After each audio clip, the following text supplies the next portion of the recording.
burritos with it. You can Salads. put it in salads. You could even put it in brownies and pies. Whoa. Yeah. So it's so versatile. And again, it's affordable.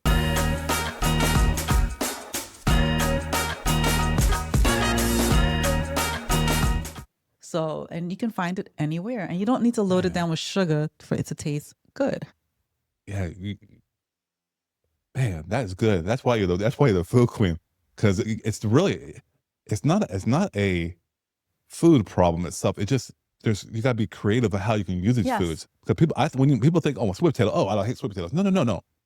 Incorporate sweet potatoes into your current meal. Yes. And yeah, it's a carb, but the carb is not the problem. It's the carb quality that is a problem. And sweet potatoes are the best carbs, some of the best carbs you can get. Yes, you can even put it in a burrito bowl. Oh man, there's so good. many ways to eat it. Yeah, that is fantastic. Number three would be dark leafy greens. So that would be like your spinaches, your arugula, your Swiss chard, your kale, those type of things, green leaf lettuce, those type of things. Yeah, which are all good. I love them all, and I got used to it. But when you think about what's included in those, like all the magnesium, helps your muscles, recovery, your nerves. And magnesium is a really, really important nutrient. Yes, it also has folate, right? Helps your cells repair, turn over, get the bad cells out, rejuvenate. Yeah. Chlorophyll, it has Detox. that in there, right? Yep. All these things are good for inflammation, which cleans it out. Powerful. So if I were to ask you, well, I know you know the answer, but if I were to ask you if inflammation is bad, people have been convinced, oh my gosh, inflammation is terrible. I don't want inflammation. Well, that's not true. That's half true. And that's the problem I see with all these people talking out there. Inflammation is actually a great thing. Right. When it happens quickly, because if you get exposed to a pathogen or a virus or a bacteria or you get cut, you want the inflammation to happen.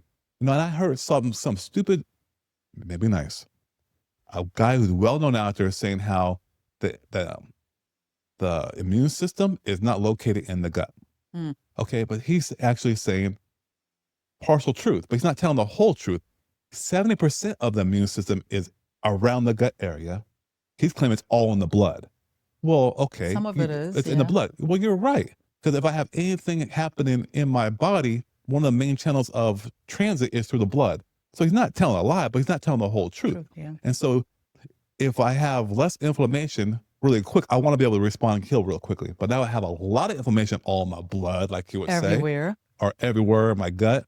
Then becomes chronically. Right, long term. That's when your body starts, when you get sick, a lot of energy is expended, right? If I'm chronically inflamed, I'm using so much energy to try to kill myself. That's why you want to get rid of the inflammation, chronically speaking. Have enough energy, prevent yourself from being inflamed all the time. That way, when you do get inflamed, it's quick, you heal, you can move on. Yeah, that's when your body, if it's not building back up faster because of all that inflammation, you have disease, right? So. Yeah, you and also here's the thing: when you eat like these superfoods, then you get to heal quickly, and you can't rebuild a body without